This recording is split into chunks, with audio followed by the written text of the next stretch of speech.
தொடர்ச்சியாக இணைந்திருக்கின்றோம் உங்கள் அபிமான வணக்கம் நேத்ராவின் இரண்டாவது கலந்துரையாடலில் இப்பொழுதும் நாங்கள் ஒரு கலைஞருடன் தான் பேச இருக்கின்றோம். நடன கலைஞர் மேற்கத்திய நடனத்தை தன்னுடைய வாழ்க்கையாக எடுத்துக்கொண்டு நடன கலைஞராக இருப்பது மாத்திரமல்லாமல் எஸ்கே டான்ஸ் அகாடமி என்று தனக்காக ஒரு டான்ஸ் அகாடமி நிறுவனத்தையும் நிறுவி இருக்கக்கூடிய திரு கோகுலன் அவர்கள் எங்களுடன் இணைந்திருக்கின்றார். அவரை எங்களுடைய நிகழ்ச்சிக்கு வரவேற்போம். வணக்கம். வணக்கம். அதாவது நடனத்துறை அப்படின்னு சொல்லும் பொழுது அது மிக முக்கியமாக மேற்கத்திய நடனம், சினிமா நடனம் அப்படின்பது நிறைய பேருக்கு ஆர்வமாக ஆசையாக இருக்கக்கூடிய ஒரு துறை தான். ஆனால் அதை யாருமே பெரிதாக தொழில் துறையாக எடுத்துக்கொள்வது கிடையாது. விருப்பத்திற்கு சில இடங்களில் திருமண நிகழ்வுகளில் சென்று ஆடுவார்கள். ஆனால் நான் ஒரு நடன கலைஞராகத்தான் வர வேண்டும், நான் நடன துறையில் தான் என்னுடைய பயணம் இருக்க வேண்டும் என்று நீங்கள் நினைத்து அது தொடர்பாக நிறைய வேலைகளை செய்து இப்பொழுது சாதித்து அந்த துறையில் பயணித்துக் கொண்டிருக்கின்றீர்கள். எப்படி நான் ஒரு நடன கலைஞராக வேண்டும் என்கின்ற அந்த ஆர்வம் உங்களுக்கு வந்தது? எனக்கு அந்த ஆர்வம் வந்ததுக்கு முதல் காரணம் எங்களோட ஊர். எங்களோட ஊருன்னு சொன்னால் நான் பதில் மலையகம் பதில் மடுல் சீமை. சரியா? எங்களோட ஊரில் வந்து திருவிழாவுக்கு டான்ஸ் பண்ணுறதுக்கு நிறைய பேர் இருக்காங்க, டான்ஸ் பண்ணுவாங்க, எல்லாம் செய்வாங்க. நான் சின்ன ஆள், நான் ஸ்கூல் போகிற டைம். அப்போது திருவிழாவில் ஒரு அண்ணா இருக்கார், அவர் நல்லா டான்ஸ் பண்ணுவார். அவர் ஆடுறதை பார்த்து எனக்கு அது அவ்வளோ ஒரு இன்ட்ரெஸ்ட் வந்துச்சு. அதில் அப்படியே என்ன செஞ்சேன், நான் வளர்கிற காலத்தில் அப்படியே அது எனக்கு மனசில் அப்படியே இரும்பாகவே அப்படியே நிற்கிது, வரணும் அப்படின்ட்டு. அப்போ நான் என் வயசு பக்குவமானோட்டி நான் 2010 வந்து நான் கொழும்புக்கு வந்தேன். கொழும்புக்கு வந்தாட்டி முதல் கட்டமாகவே நான் வந்து வேலைக்கு போகலை. ஸ்டார்ட்டை எங்களோட சித்தியை கூட்டிக்கிட்டு எங்கே டான்ஸ் கிளாஸ் இருக்கோ அங்கே நாங்கள் போகணுன்ட்டு முடிவெடுத்து நான் வந்தேன். அப்படி வந்து என் டான்ஸை வந்து நான் தேடி 1 இயர் தேடினேன். டான்ஸ் கிளாஸ் ஒன்றும் கிடைக்கல. அதுக்கப்புறம் 2011 எனக்கு டான்ஸ் கிளாஸ் ஒன்று கிடச்சி. அவங்களோட பேர் வந்து நான் மென்ஷன் பண்ணுறேன், என்னென்னா பிரியா மிஸ். சரியா? கொட்டைனையில் பேண்டிக் மாவட்டத்தில் தான் அவங்க கிளாஸ் செஞ்சாங்க. அவங்கள்ட்ட போய்ட்டு நான் பழக ஆரம்பித்தேன். அந்த டைமில் எனக்கு அறவே டான்ஸ் ஆட தெரியாது. எனக்கு என்ன சொன்னாலும் எனக்கு விளங்காது. அப்படின்னா அவங்க ஒரு ஸ்டெப் சொல்லுவாங்க, நான் ஒன்று ஆடுவேன். அப்போ சிரிப்பு. அப்போ நான் கடைசி பெஞ்சு தான், பெக்கில் தான் இருப்பேன். எனக்கு முன்னுக்கு நிறைய பேர் நல்லா டான்ஸ் ஆடக்கூடியவங்க இருப்பாங்க. இப்போ அவங்க மூலமாக அவங்கக்கிட்ட இருந்து கற்றுக்கணும், நிறைய விஷயங்களை கற்றுக்கணுன்ட்டு அப்படித்தான் என் டான்ஸ் வாழ்க்கை ஆரம்பிச்சிச்சு. இதுதான் ஆரம்ப புள்ளி. சரியா? இதில் வந்து அவங்க வந்து டீச் பண்ணையில் நான் நிறைய விஷயத்த நோட் பண்ணியிருக்கேன். அவங்க சொல்லுவாங்க, இந்த ஸ்டெப்பை இதில் ஆடுங்க, நீங்கள் ஒரு வேவ்ஸ் போடுறேன்னா அதை வந்து இதில் செய்யுங்க அப்படின்னு சொல்லுவாங்க. அப்போ எனக்கு அது வராது. எனக்கு முன்னுக்கு ஒரு ஃப்ரெண்ட் ஒருத்தர் இருந்தார். அந்த ஃப்ரெண்டு ஆடுறதை பார்த்து அவரும் என்னை சொல்லி கொடுப்பாரு, ப்ரோ இப்படி செய்யுங்க இப்படி செய்யுங்க அப்படின்ட்டு. அப்படித்தான் கொஞ்சம் கொஞ்சமாக நான் அந்த ஸ்டார்டிங்கில் இருந்து தான் வந்தேன் நான். அப்படி இருக்கும் பொழுதும் நிறைய பேர் வந்து உங்களை வந்து உங்களால் முடியும், நீ வந்து சாதிக்க முடியும், நீ ஒரு பெரிய டான்ஸராக வர முடியும் அப்படின்னு சொல்கிறவங்க நிறைய பேர் இருந்திருப்பாங்க. அந்த மாதிரி யார் உங்களுடைய வாழ்க்கையில் இருந்தாங்க? அதே நேரத்தில் டான்ஸ் எல்லாம் எதுக்குப்பா, நீ விட்டுட்டு வேறு ஏதாவது வேலையை பார்த்தேன்னா உனக்கு கொஞ்சம் கையில் காசாவது வருமே அப்படின்னு சொல்கிறவங்களும் இருந்திருப்பாங்க. அந்த 2 பேரையும் நீங்கள் கடந்து தான் வந்திருப்பீங்க. அது தொடர்பாக எங்களுடன் பகிர்ந்து கொள்ளுங்க. ஃபஸ்ட்டு வந்து வேணான்னு சொன்னவங்கள சொல்லிடுவோம். சரியா? எனக்கு எங்களோட வீட்டில் சித்தி ஃபுல் சப்போர்ட். அதுக்கப்புறம் வீட்டில் அம்மா அவங்களுக்கு வந்து அது தெரியும், ஆனால் பெரிய அளவு அவங்களுக்கு தெரியாது. மற்ற சொந்தங்கள் வந்து இதெல்லாம் செய்யணுமா அப்படின்னு சொன்னாங்க. நான் வந்து எனக்கு வந்து அதில் இருக்க ஆர்வம் வந்து எல்லையற்றது. அந்த ஆர்வத்துக்கு வந்து இப்போ வரைக்கும் எனக்கு அதுக்குன்னு டைம் ஒதுக்குவேன் நான். அப்படியே என் அடுத்த சைட்டுக்கு வந்தால் ஊக்கப்படுத்தினது வந்து அதுவும் எங்களோட சித்தி தான். சரியா? அதுக்கப்புறம் என்னோடய ஃப்ரெண்ட் ஒருத்தர், அவர் வந்து மோதிரையில் வந்து அவர் ஒரு இன்ஸ்டியூட் செய்கிறாரு. அவர் பேர் வந்து எஸ் நதன். சரியா? அவர் மூலம்தான் எனக்கு நிறைய வாய்ப்புகள் அமைஞ்சது. அந்த இன்ஸ்டியூட் பேரை நான் இங்கே சொல்லணும், சாம்பியன் ஸ்டடி சென்டர் மோதிரையில் இருக்கு. அது மூலமாக எனக்கு கிடைச்ச வாய்ப்பு. அவர் தான் எனக்கு வந்து மச்சான் ஒன்றால் ஏழுண்டா நீ செய் அப்படின்னு நிறைய வாய்ப்புகள். ஒரு மௌனமொழின்ட்டு ஒரு படத்தை டைரக்ட் பண்ணார். அந்த டைரக்ட் பண்ணி அதில் எனக்கு ஒரு கேரக்டர் கொடுத்தாரு. ஃபைட் சீன் ஒன்று நாங்கள் நடிச்சிருக்கோம். அதிலேருந்து எனக்கு ஒரு டான்ஸ் கொரியோகிராஃபும் பண்ண கிடச்சி. அந்த வாய்ப்பும் அவர் தான் கொடுத்தாரு. அதுக்கப்புறம் நிறைய வாய்ப்புகள் அவர் மூலமாக எனக்கு நிறைய வாய்ப்புகள் கிடைக்க ஆரம்பிச்சிச்சு. அதுதான் அந்த மாதிரி ஒரு சிலர் தான் எனக்கு வந்து சப்போர்ட்டாக இருந்தாங்க. ஆனால் நிறைய பேர் என்னை வந்து இதெல்லாம் செய்யணுமா, உங்களோட வேலையை செய்ய அப்படின்னு தான் சொன்னவங்க கூட. நீங்கள் வந்து திருமணம் முடித்து விட்டீர்கள். திருமணம் முடித்த பிறகு வந்து அந்த எப்படியுமே குடும்பத்தை பார்த்து கொள்ள வேண்டும், பொருளாதாரத்தை நிவர்த்தி செய்ய வேண்டும், அந்த தேவைகளை அப்படின்னு சொல்லும் பொழுது உங்களுடைய மனைவி உங்களுக்கு எவ்வாறான ஒரு ஊன்றுகோலாக சக்தியாக இருந்திருக்கின்றார்கள்? மனைவியை பற்றி சொல்கிறதுனா, என்னோட ஒய்ஃப் வந்து அவங்களுக்கு நான் குழந்தையா அவங்க எனக்கு குழந்தையான்றது சந்தேகம் தான். ஏன்னா 2 பேரும் அந்த பாண்டிங்கில் தான் இருப்போம். நான் ஒரு டான்ஸ் அகாடமி ஆரம்பிக்கணும்னு சொன்னாட்டி முதல்ல எனக்கு சப்போர்ட் பண்ணது அகாடமி ஆரம்பிக்க ஒய்ஃப் தான். ஒய்ஃப் சொன்ன விஷயம்லாம், நீங்கள் ஆரம்பிங்க, லாபமோ நஷ்டமோ உங்கள் மனசுக்கு பிடிச்சா நீங்கள் செய்யுங்க. அந்த ஊக்குவிக்கிறது வந்து எல்லாத்தாலையும் இயலாது. அது எங்களுடைய தலைப்பாகவும் நாங்கள் பேசியிருந்தோம். திருப்தி அப்படின்றது எல்லா விதத்திலையும் நிறைய பணம் சேர்த்திருந்தா கூட திருப்தின்றது வராது. ஆனால் மனசுக்கு பிடித்த ஏதாவது ஒரு வேலையை செய்யும் பொழுது நிச்சயமாக திருப்தி இருக்கும் இல்லையா? கட்டாயம். எனக்கு மனசுக்கு அதான் சொன்னேன். நான் ஒரு கம்பெனியில் வேலை செய்கிறேன். நான் எம்ஏஎஸ் என்ற மாஸ் என்ற கம்பெனியில் நான் வேலை செய்கிறேன். சண்டே டைம் தான் நான் அந்த கிளாஸ் எடுக்கிறேன். வெட்டிங் டான்ஸ், அதுக்கப்புறம் பேக்ரவுண்ட் டான்ஸ், அந்த மாதிரி நிறைய இதுகள் கிடைக்குது. பர்த்டே ஃபங்க்ஷன் அப்படியெல்லாம் வருது. இதுக்கெல்லாம் நான் வந்து என்னோடய ஸ்டூடெண்ட்டை வச்சு நான் இதை செஞ்சுக்கிட்டு போகிறேன். இப்போயும் ரீசெண்டாக நடந்துக்கிட்டு இருக்கு. இது தான் எனக்கு வந்து மெயின் வந்து டான்ஸ்னால் அது வந்து என்னோட உயிர். அதில் எந்த ஒரு மாற்றமுமே இல்லை. நீங்கள் நிறைய இடங்களில், நிகழ்ச்சிகளில், மேடை ஏறி உங்களுடைய நடன திறமையை பறைசாற்றியிருப்பீர்கள். அது வந்து பத்திரிகைகளிலும் வந்திருக்கு, நிறைய இணையதளங்களிலும் வந்திருக்கு. ஆனால் முதல் தடவையாக மேடை ஏறி உங்களுடைய நடனத்தை மக்கள் முன்னிலையில் நீங்கள் வந்து உங்களுடைய திறமையை வெளிக்காட்டும் பொழுது உங்களுடைய மனநிலை எப்படி இருந்தது? அது எப்படி, என்னோட சந்தோஷத்துக்கு இணையே இல்லை அதில். ஏன்னா அவ்வளோ கிளாப்ஸ், நிறைய சப்போர்ட், என்னோட ஃபேன்ஸ் அப்படின்னா என்னோட ஃப்ரெண்ட்ஸு, சொந்தங்கள் எல்லாமே இருந்தாங்க. அந்த ஃபர்ஸ்ட் ப்ரோக்ராமில் எல்லாருமே கைத்தட்டினாங்க. அந்த கைத்தட்டலுக்கு இணையான ஒரு சக்தி எதுவுமே இல்லை. அதுலேருந்து எனக்கு எந்த ஒரு ஃபர்ஸ்ட் ப்ரோக்ராம் செய்யலை. எனக்கு அவ்வளோ ஒரு நடுக்கம். டான்ஸ் ஸ்டேஜ் ஏறினதே இல்லை. ஏறினோட்டி ஒரு நடுக்கம். ஆடிடுவோமா, நம்ம இவ்வளோ கஷ்டப்பட்டு டான்ஸ் பழகிருக்கோம், கூட்டத்தோட ஒருத்தராக போகாமல் நம்மளும் தனியாக விளங்கணும். தெரியும் கலைஞர்களுக்கும் இருக்கக்கூடிய ஒரு, என்னோட 10 பேர் ஆடுறாங்க, அந்த 10 பேருமே தனித்தனியாக விளங்கணும் அப்படின்ற ஒன்று. நான் பெக்கில் ஆடிக்கிறதால நான் ஃப்ரண்ட்டுக்கு வந்தேன். பெக்கில் ஆடிக்கிட்டு இருந்த வாக்கில் திடீர்னு ஃப்ரண்ட்டில் வந்து ஆடினேன். ஃப்ரண்ட்டில் ஆடையில் எல்லாருமே அந்த கைத்தட்டி எல்லாம் முடிஞ்சு கீழே இறங்கினோட்டி எல்லாரும் ஆல் தி பெஸ்ட் சொல்லி, அது ஒரு மறக்க முடியாத சம்பவம். இதுவரை எத்தனை நிகழ்ச்சிகள் அந்த மாதிரி நீங்கள் செஞ்சுருப்பீங்க? ஒரு 10-15 ப்ரோக்ராம் செஞ்சுருக்கேன். நான் ரீசெண்டாக ஒர்க் பண்ணிக்கிட்டு அதையும் செஞ்சுக்கிட்டு இதையும் செய்கிறனால நிறைய வாய்ப்புகள் இழந்ததும் இருக்குது. சில இதுகள் தான் நான் வந்து பிடிச்சி அப்படி டான்ஸ் பண்ணது. உங்களுடைய வாழ்க்கையில் நீங்கள் ஊக்கப்படுத்தினவங்க நிறைய பேரை சொல்லியிருப்பீங்க. ஆனால் முகம் பெயர் தெரியாதவர்கள் வந்து நான் உங்களை வந்து அந்த நிகழ்ச்சியில் பார்த்தேன், இந்த சோஷியல் மீடியாவில் பார்த்தேன், நீங்கள் நல்லா ஆடினீங்க அப்படின்ற மாதிரி ஏதாவது சொன்ன கருத்துக்கள் உங்களுக்கு ஞாபகம் இருக்கா? கம்பெனியில் சொல்லுவாங்க, என்னையோட சுற்றி இருக்க ஃப்ரெண்ட்ஸ் நிறைய பேர் கமெண்ட் பண்ணுவாங்க, சொல்லுவாங்க, மெசேஜ் பண்ணுவாங்க, மச்சான் நல்லா இருந்துச்சு, எப்படி இந்த துறையை நீ இப்படி தேர்ந்தெடுத்து, நாங்கள் நினைக்கல இந்த இடத்துக்கு நீ வருவன்ட்டு, ஆனால் உன்னோட திறமையால் நீ வந்த பெரிய ஒரு விஷயம் அப்படின்னு நிறைய பேர் எனக்கு அந்த இதுகள் சொல்லுவாங்க. திரைப்பட வாய்ப்பு வந்து அனைவருக்கும் கிடைக்காது. திரைப்படத்தில் நடிக்கின்ற அதே நேரத்தில் ஒரு நடன இயக்குனராக ஒரு திரைப்படத்தில் பணியாற்றி கொண்ட வாய்ப்பு வந்து உங்களுக்கு கிடைத்ததாக நீங்கள் குறிப்பிட்டிருந்தீர்கள். அந்த அனுபவம் தொடர்பாக எங்களுடன் பகிர்ந்து கொள்ளுங்கள். அதான் என்னோட ஃபர்ஸ்ட் ஃபிலிம். என்னோட ஃபர்ஸ்ட் ஃபிலிம்னு சொன்னால் முதல் என் நண்பனுக்கு தான் அதை புகழ் சேரணும். எல்லாம் இறைவனே புகழ், எல்லாம் புகழும் இறைவனுக்குன்னு சொல்கிறாங்க. ஆனால் என்னையை பொறுத்தளவு என்னோடய புகழ் எல்லாமே என் நண்பனுக்கு தான் சொல்லுவேன். ஏன்னா எனக்கு வந்து இயலாததையும் உன்னால் இயலும் அப்படின்ற அந்த தாட் வந்து யாருக்கும் வராது. அந்த மனசு தான் கடவுள்.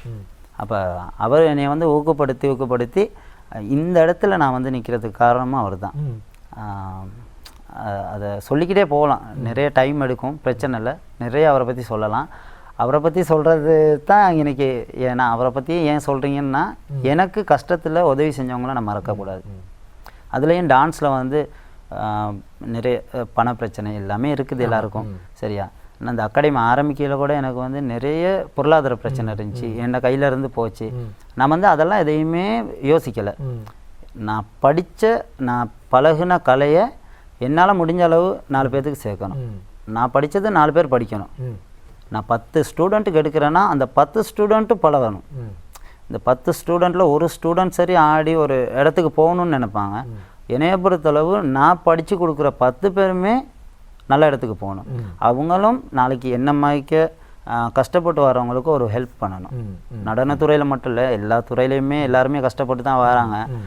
நடனன்றது வந்து இப்போ எல்லா இடத்துலையும் பேசிக்காக இருக்குது.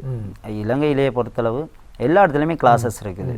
ஆனால் அந்த கிளாஸஸ்ஸு நிறைய எக்ஸ்பென்சிவ், அதாவது ஃபீஸ் வந்து கொஞ்சம் கூட, ஃபீஸ் வந்து எல்லாத்துலேயுமே கூட தான் எடுக்கிறாங்க.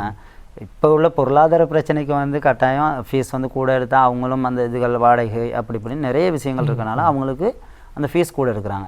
என்னை பொறுத்தளவு ஃபீஸ் கட்ட முடியாதவங்களும் என்கிட்ட வந்து படிக்கணும். அப்போ என்னோட ஃபீஸ் வந்து இந்த அளவு தான், இந்த அமௌண்ட்டு தான் அப்படின்றத நான் நிர்மாணித்தேன்.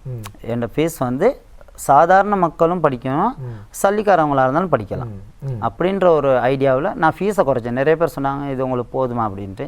என்னை பொறுத்தவரை மனசுக்கு திருப்தியாக நான் டான்ஸ் செய்யணும். ஃபீஸ் ரெண்டாவது, காசுன்றது ரெண்டாவது தான் எனக்கு. என்னை பொறுத்தளவு என் டான்ஸை வந்து எல்லோரும் பழகணும். நான் படித்து கொடுக்குறத சரியாக கவனமாக எடுத்து அவங்களும் ஒரு நிலைமைக்கு வரணும், அவங்களும் பேரு புகழோடு வாழணும். இதே நேரத்தில் நீங்கள் வந்து நிறைய விளம்பர படங்களில் நடித்திருக்கின்றீர்கள். அதாவது ஒரு 3 அட்வர்டைஸ்மெண்ட்லேயே நான் உங்களை பார்த்துருக்கேன். விளம்பர படங்களில் நடிக்கிற அந்த அனுபவம், அதாவது நீங்கள் கேமராவுக்கு பின்னால் மற்றவங்களுக்கு நடனம் சொல்லி கொடுத்துருப்பீங்க, கேமராவுக்கு முன்னால் நீங்கள் போயிட்டு ஒரு அட்வர்டைஸ்மெண்ட் ஒரு விளம்பர படத்தில் நீங்கள் நடிக்கும் பொழுது அந்த அனுபவம் எப்படி இருந்தது உங்களுக்கு? அந்த அனுபவம் என்னால் சொல்ல இயலாது. ஏன்னா நடுங்கும். கேமராவுக்கு முன்னாடி நான் பேசினதே இல்லை, நடித்ததே இல்லை எதுவுமே. ஸ்டார்டிங்கில் ஒரு படம் நடித்தேன், 2 படம் நடித்தேன், அந்த இதில் முடிஞ்சு. அந்த அட்வர்டைஸ்மெண்ட்டுக்கெல்லாம் போனோட்டி டேக் மேலே டேக் மேலே டேக் ஒரு 10-15 டேக் நானே போயிருக்கேன். இப்போ எனக்கு நல்லா இப்படி போகுது அப்படின்ட்டு நானே யோசிச்சிருக்கேன். அப்போ அங்கனைக்கு உள்ளவங்க சுற்றி உள்ளவங்க அவங்களால ஏலும் நீங்கள் பேசுகிறதெல்லாம் ஓகே, இப்படி செய்யுங்க இப்படி செய்யுங்கன்னு அவங்க சொல்லிக் கொடுப்பாங்க. சொல்லிக் கொடுக்க அந்த கேமராக்கிட்ட இருந்த பயம் ஒதுங்குனுச்சு. அதுக்கப்புறம் தான் அந்த அட்வர்டைஸ்மெண்ட் வந்து ஒரு 3 மாய்க்கு செஞ்சுருக்கேன். 3ம் வந்து சக்ஸஸ் ஆச்சு. அது எனக்கு அந்த வாய்ப்பு தந்தவர்களும் என்னை சுற்றி உள்ளவங்களுக்கும் அது பெரிய ஒரு நன்றி நான் சொல்லணும். அதே மாதிரி நீங்கள் பார்த்தீங்க அப்படின்னு சொன்னால் நடனத்தில் மிகப்பெரிய வித்வான்கள், அதாவது உலக புகழ்பெற்ற கலைஞர்கள் அப்படின்னு நம்ம தமிழ் சினிமாவில் இருப்பவர்கள் வந்து பிரபுதேவாவும் ராகவா லாரன்ஸையும் நாங்கள் குறிப்பிடலாம். அந்த ராகவா லாரன்ஸ் வந்து 12 வயசு வரைக்கும் அவருக்கு வந்து உடலில் பிரச்சனை இருந்தது, எழுந்து நடக்கக்கூட முடியாது. அதுக்கு பிறகுதான் அவர் நடனம் கற்றுக்கொண்டு ஒரு நடன ஆசிரியராக மாறினார். நடனம் நாங்கள் சும்மா ஆடுறது அப்படின்றது வேறு விடயம். நான் ஒரு ஆசிரியராக வரணும், நடன ஆசிரியராக, நான் ஒரு நடன கலைஞராக மற்றவர்களுக்கு சொல்லிக் கொடுக்கின்ற ஒரு இடத்திற்கு வர வேண்டும். அப்படி என்றால் என்னென்ன தகுதிகளை நான் வளர்த்து கொள்ள வேண்டும்? அப்படி இல்லாவிட்டால் சாதாரணமாக எல்லோருக்கும் அந்த கலை அந்த தகுதி வந்து விடுமா? அது வந்து நாங்கள் அப்படி சொல்ல இயலாது. டான்ஸுன்றது வந்து எல்லாருக்கிட்டையும் இருக்குது. நீங்கள் ட்ரிங்க்ஸ் பண்ணுறவங்களும் டான்ஸ் ஆடுவாங்க, ட்ரிங்க்ஸ் பண்ணாதவங்களும் டான்ஸ் ஆடுவாங்க. வெட்டிங்க்கு போனால் பார்க்கலாம், ஒரு ஃபங்க்ஷனுக்கு போனால் நீங்கள் பார்க்கலாம். டான்ஸ் ஆட தெரியாதவங்க இந்த உலகத்தில் யாருமே இல்லை. அது வந்து எல்லாருமே ஆடுவாங்க. சரியா? நீங்கள் இந்த சரியாக டான்ஸ் முறையாக கற்றுக்கிட்டு நாங்கள் இப்படி தான் இந்த ஸ்டெப் ஆடணும், இந்த ஸ்டெப் வந்து இப்படி தான் போடணுன்றது வந்து அது ஒரு குருக்கிட்ட கட்டாயம் படிக்கணும். படித்தா மட்டும்தான் நாங்கள் வந்து அந்த டான்ஸ் ஆடலாம். அப்படி ஒரு சாங்க்கு நாங்கள் கண்டினியூவாக அந்த டான்ஸ் ஆடணும்னா ப்ராப்பராக நாங்கள் பழகணும். பழகாமல் ஆடலாது, இல்லாட்டி கண்ட மாதிரி போயிடும். அது டான்ஸ் வந்து வேறு மாதிரி போயிடும். பாட்டு ஒன்று இருக்கும், டான்ஸ் வேறு ஆயிரும். இப்போ எந்த இதில் வந்து நான் டான்ஸ் படித்து கொடுக்குற எல்லா டீச்சர்ஸுமே எல்லாருக்குமே சொல்கிற ஒரு விஷயம், ஸ்டூடெண்ட்டை நேசித்து நீங்கள் சொல்லிக் கொடுங்க. பேசுகிறது இதெல்லாம் இருக்கும், கோவம் வரும், திடீர்னு நமக்கு கோவம் வரும். அந்த கோவம் வந்தோட்டி நம்ம யோசிப்போம், நமக்கு படித்து கொடுத்தவங்க நமக்கு எப்படி படித்து கொடுத்தாங்க அப்படின்றது இல்லை. நாங்கள் படித்து கொடுக்குறவங்களுக்கு நாங்கள் எப்படி படித்து கொடுக்கணும், அது முறையாக நாங்கள் படித்து கொடுக்கணும். இன்னொன்று அவங்க மனசுக்கு போயிட்டு அது சேரணும், அவங்களோட நாங்கள் பாண்டிங் ஆகணும், சரியாக டச் ஆகணும். அப்போ தான் அந்த டான்ஸ் வந்து அவங்களுக்கு போகும். இப்போ நான் வந்து குரு, நீங்கள் ஸ்டூடெண்ட்ன்ற மாதிரி இருக்கக்கூடாது, ரெண்டும் ஃப்ரெண்ட்ஸாக இருக்கணும். அந்த அப்போ தான் அந்த டான்ஸ் வந்து அவங்களுக்கு வந்து கன்வெர்ட் ஆகும். இல்லாட்டி நம்ம மிரட்டி டான்ஸ் சொல்லிக் கொடுக்க போயில அவங்க என்ன செய்வாங்க, இந்த கிளாஸ் வேணாம் வேறு ஏதாச்சும் போவோம், அப்படி இல்லாட்டி டான்ஸே விட்டு போயிடுவோம் அப்படின்ட்டு ஒரு தாட்டுக்கு வந்துடுவாங்க. இந்த கலையை நாங்கள் வளர்க்க தான் பார்க்கணுமோ ஒழிஞ்சு ஒழிக்க பார்க்கக்கூடாது. டான்ஸாக இருக்கலாம், மியூசிக்காக இருக்கலாம், எல்லா கலையுமே வந்து எல்லாருக்கும் போய் சேரணும். என்னோட மெயின் வேண்டுகோளை வந்து இது தான். அதே நேரத்தில் பார்த்தீங்க அப்படின்னு சொன்னால் மற்ற துறைகள் மற்ற கலைகளில் விட நாங்கள் வந்து உடலை கட்டுக்கோப்பாக வைத்திருக்க வேண்டிய அவசியம் வந்து நடன கலைஞர்களிடம் இருக்கின்றது. ஏனென்றால் அவங்களுடைய முழு ஆதாரமே வந்து அந்த உடலாகத்தான் இருக்கின்றது. அப்படி இருக்கும் பொழுது ஒரு நடன கலைஞராக நீங்கள் கிட்டத்தட்ட 10 வருடங்களுக்கு மேலாக இருக்கும் பொழுது உடலை கட்டுக்கோப்பாக மெயின்டைன் பண்ணுவது, அதாவது அதை பேணி கொண்டு வருவது எப்படி என்பது எவ்வளவு முக்கியத்துவம் வாய்ந்தது, அதனை நீங்கள் எவ்வாறு செய்கின்றீர்கள்? உணவு பழக்கம், இன்னொன்று நாங்கள் வெள்ளனா எந்திரிக்கிறது சரியாக நாங்கள் 9 to 10க்குள்ளே தூங்கிடணும், 5க்குள்ளே எழும்பணும். இது வந்து எல்லாருமே கடைபிடிக்கணும். உடம்பும் மனசும் ரிலாக்ஸ் ஆகும், உடம்பும் கணக்கான லெவலில் இருக்கும். நாங்கள் வந்து நைட் 12 மணி ஃபோன் பார்த்துட்டு 2 மணி 3 மணிக்கு தூங்குவோம். விடிய 10-11 மணிக்கு தான் எந்திரிப்போம். அப்படி எந்திரிக்கல உடம்பு வந்து வெயிட் ஆகும், நமக்கு சரியான இந்த இதுகள் கிடைக்காது. உடம்புக்கு போதியமான ஓய்வு இல்லை. அந்த ஓய்வு வந்து இருக்கணும். நாங்கள் எவ்வளோ தான் வேலை செஞ்சாலும் டைமுக்கு தூங்கணும், டைமுக்கு சாப்பிடணும். இதில் தான் என்னோட இது வந்து நான் சரியாக கடைபிடிக்கிறேன். என்னோட உடம்பு இதே வெயிட்டில் தான் இருக்குது. 55-60 அதுக்குள்ளேயே தான் வருவேன். ஒழிஞ்சு என்றைக்குமே கூடுனதில்லை. கூடும் குறையாது, கூடும் இந்த மிடில்லையே நிற்கும். இதுக்கு ஏதாவது உடற்பயிற்சி மாதிரி? உடற்பயிற்சி நான் வந்து பேசிக்காக காலையிலே நாங்கள் வந்து ஜாகிங் போகிறது, அப்புறம் கொஞ்சம் புஷ்அப் அடிக்கிறது, அந்த மாதிரிக்கே நிறைய கொஞ்சம் எக்ஸசைஸ் இருக்குது. டான்ஸுக்குன்னே ஒரு எக்ஸசைஸ் இருக்குது தானே, அந்த இதுக்கெல்லாம் நாங்கள் செய்கிறதுனால நம்ம உடம்பு வந்து நம்மளை மீறி எங்கிட்டும் போகாது. நம்ம டான்ஸ் ஆடினாலும் சரி, எது செஞ்சாலும் நம்ம கண்ட்ரோலில் வச்சுக்கலாம் உடம்பு. டான்ஸ் செய்கிறவங்க எல்லாருமே வந்து இதுக்குன்ட்டு நல்லா குண்டா இருக்கவங்க டான்ஸ் ஆடாமல் இல்லை. குண்டா இருக்கவங்க சொல்லி ஒரு மிகப்பெரிய நடனம் இயக்குனர் இருக்கிறாரு, நம்மளோட கல்யாண் மாஸ்டர். பெரிய ஆள் உடம்பு பேர். ஆனால் அவரோட ஸ்டெப்ஸ் எல்லாம் பார்க்க அவ்வளோ. இப்போ பிரபுதேவா மாஸ்டரும் சரி, லாரன்ஸ் மாஸ்டரும் சரி, அவங்க வந்து மெலிவு அவங்களோட உடம்பு. இப்போ லாரன்ஸ் மாஸ்டருக்கு கூட கொஞ்சம் உடம்பு போட்டு, ஆனாலும் அவங்களோட டான்ஸ் அந்த இது இருக்குது தானே, அந்த ஸ்டைலும் அந்த கொடுக்குற அந்த பெர்ஃபார்மன்ஸ் வந்து மாறாது. ஆயிட்டாங்க அப்படின்றனால அந்த டான்ஸ் வந்து என்றைக்குமே விட்டு போகாது. அது உடம்புல தானாகவே ஊறுற ஒன்று. நாங்கள் உடம்புல நாங்களாம் எடுத்துக்கணும். இப்போ நம்மளால் முடியும், நம்மள முடியாதுன்னு சொன்னாலும் என்னால் முடியும், எனக்கு டான்ஸ் ஆடணும், எனக்கு பாட்டு படிக்கலாம் அப்படின்ற ஒரு அந்த தாட்டுக்கு வந்தால் மட்டும்தான் அது செய்யலாம். இல்லாட்டி அவங்க சொல்லிட்டாங்க நமக்கு டான்ஸ் ஆட இல்லாது அப்படின்றதுனால நாங்கள் விட்டுட்டோம்னா டான்ஸ் ஆடலாம் போயிடும், அது பழகலாம் போயிடும். எவ்வளோ கஷ்டப்பட்டு சரி முன்னுக்கு வர தான் பார்க்கணும். டான்ஸ் மூலமாக முன்னுக்கு வந்தவங்க நிறைய பேர் இருக்காங்க. சாண்டி மாஸ்டர் எடுத்துக்கலாம். அவங்களாம் வந்து கஷ்டப்பட்டு லாரன்ஸ் மாஸ்டரோட சாங்கை எடுத்து ஆடி அவங்க பேட்டிலே சொல்லியிருக்காங்க. அது மூலமாகவே அவங்க வந்திருக்காங்க. அந்த மாதிரிக்கே நிறைய பேர் வந்திருக்காங்க. நிறைய பேரை குறிப்பிட இல்லாது நமக்கு. அது மாதிரி நிறைய பேர் வந்திருக்காங்க. அந்த இடத்துல தான் நானும் வந்திருக்கேன். எனக்கும் அந்த மாதிரிக்கு ஒரு வாய்ப்பு, நாங்களும் சேனலில் போய்ட்டு ஒரு டிவி ஷோ பண்ணணும், அந்த மாதிரி நிறைய ஆசைகள் இருக்குது. என்னோட பிள்ளைகளையும் எனக்கிட்ட படிக்கிற பிள்ளைகளையும் அந்த ஒரு நிலைமைக்கு அந்த ஒரு இடத்துக்கு கொண்டு வரணும். அதுதான் என்னோட மெயின். இப்போ நீங்கள் வந்து நிறைய மேடை நிகழ்ச்சிகள் செஞ்சுருக்கிறீங்க, நிறைய இடங்களுக்கு போயிட்டு ஈவெண்ட் செஞ்சுருக்கீங்க. அப்படின்றது வந்து மக்களை நாங்கள் வந்து நேரடியாக போய் பார்க்குற அந்த சந்தர்ப்பங்கள். ஆனால் அது இல்லாமல் நீங்கள் வந்து இந்த தொழில்நுட்பத்தை நன்றாக பயன்படுத்தியிருக்கீங்க. அதாவது உங்களுடைய நிறைய வீடியோக்கள் வந்து நாங்கள் டிக்டாக்லேயும் ஃபேஸ்புக், யூடியூப் மாதிரியான தளங்களிலையும் கூட எங்களுக்கு பார்க்கக்கூடியதாக இருக்கின்றது. நீங்கள் இந்த தொழில்நுட்பத்தை பயன்படுத்தி என்னுடைய துறையை வளர்க்கலாம் அப்படின்றது அந்த திட்டத்தை எப்பொழுது நீங்கள் கையில் எடுத்தீர்கள்? தொழில்நுட்பம் பொருளாதாரம்னாலே எல்லாருக்கும் சிக்கல் தான். நான் ஸ்டார்ட்டில் சொன்னது தான், அகாடமி ஆரம்பிக்கிறதுக்கு எவ்வளோ பிரச்சனை வரும்னு உங்களுக்கு தெரியும். நீங்களும் அதெல்லாம் செய்வீங்க. அப்போ அந்த இடத்துக்கு சப்போர்ட்டாக வந்து ஃபேமிலி சப்போர்ட் இருக்கணும். இப்போ கல்யாணம் முடிச்சிருந்தா வைஃப்ட சப்போர்ட் இருக்கணும். அப்படி எனக்கு அந்த வைஃப்ட சப்போர்ட் மூலமாக தான் எனக்கு வந்து அந்த பொருளாதார தடை கொஞ்சம் ஓரளவு. ஆனால் என் கையிலேருந்து செலவு போனதை பற்றி நான் இன்ன வரைக்கும் நான் கவலைப்படவே இல்லை. அந்த அகாடமி ஆரம்பித்ததுலேருந்து இன்று வரை முழு மனதோடு நான் அதை அர்ப்பணிக்கிறேன். என் டான்ஸை வந்து நான் அவங்களுக்கு ஃபுல் அண்ட் ஃபுல்லாக நான் கொடுக்குறேன். எனக்கு வீக் டேயில் சண்டே மட்டும்தான் ஃப்ரீ டைம். அந்த ஃப்ரீ டைம் கூட ஃபுல் டைம் ஒர்க் தான், டான்ஸ் தான்.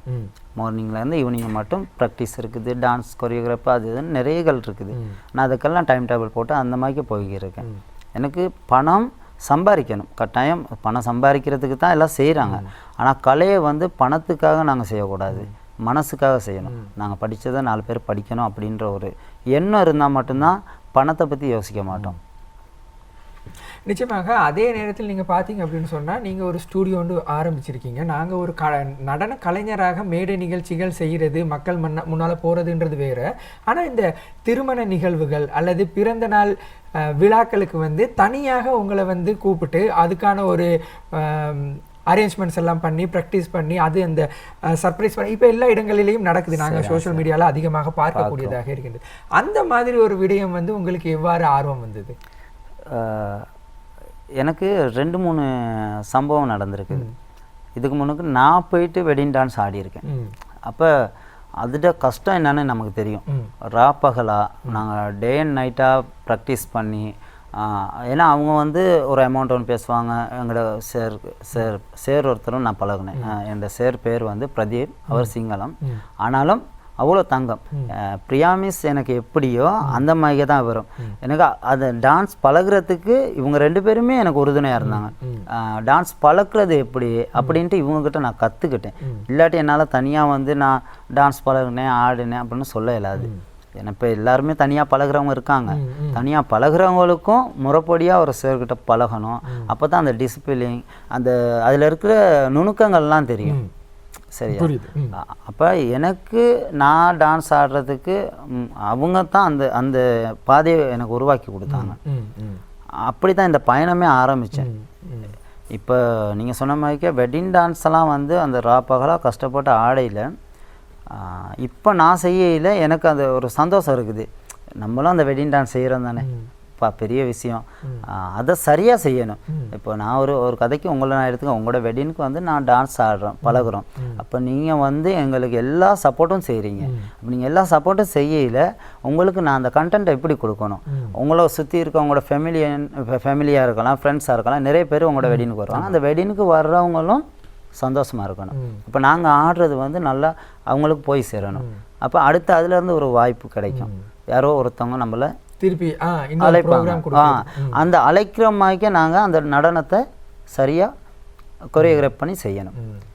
அப்படி செஞ்சால் மட்டுமே தான் அடுத்தடுத்து ப்ரோக்ராம் நமக்கு கிடைக்கும். சும்மா வந்தோம் போனோம் அப்படின்னு இன்றைக்கும் செய்யக்கூடாது. அதை நம்ம விரும்பி செய்யணும். அதே நேரத்தில் வந்து இலங்கையை பொறுத்த வரைக்கும் ஒரு நடன கலைஞராக நாங்கள் அந்த துறையை தேர்ந்தெடுத்து அந்த துறையில் நாங்கள் நீண்ட காலமாக பயணித்து கொண்டிருக்கின்றோம் அப்படின்ற பட்சத்திலையும், அதே நேரத்தில் நான் சொந்தமாக எனக்காக ஒரு டான்ஸ் அகாடமி அப்படின்ற ஒன்று ஆரம்பிக்கிறேன் அப்படின்ற பட்சத்திலையும் நீங்கள் கடந்து வந்த பிரச்சனைகள் அப்படின்னு நீங்கள் எதை நினைப்பீங்க? சவால்கள் அப்படின்னு நீங்கள் எதை சொல்வீங்க? சவால்கள்னால் நிறைய போட்டிகள் இருக்குது தான். எங்கே பார்த்தாலும் டான்ஸ் கிளாஸ் இருக்குது. எங்கே பார்த்தாலும் அங்கங்கே ஒரு இப்போ நான் என்னையோட பெட்டராக ஒருத்தர் செய்கிறாரு, அப்போ அந்த கிளாஸுக்கு போவோம். அப்போ சில பேர் இல்லை நான் பெட்டராக செய்கிறேன் எந்த கிளாஸுக்கு வருவாங்க. அப்படி வரையில் சிலர் வந்து இதில் போட்டியாக பார்க்குறவங்களும் இருக்காங்க. இல்லை அவர் நம்ம கிளாஸ் செய்கிறாரு, நம்மளோட கிளாஸ் உடஞ்சி போகுது அப்படின்னு நினைக்கிறவங்க இருக்காங்க. ஆனால் நான் நினைக்கிறது எந்த கிளாஸுமே வந்து குறையாக செய்ய மாட்டாங்க. அவங்களுக்கு ஏண்டதை அவங்க செய்வாங்க. அவங்களால முடியும், அதனால அந்த டான்ஸை செய்கிறாங்க.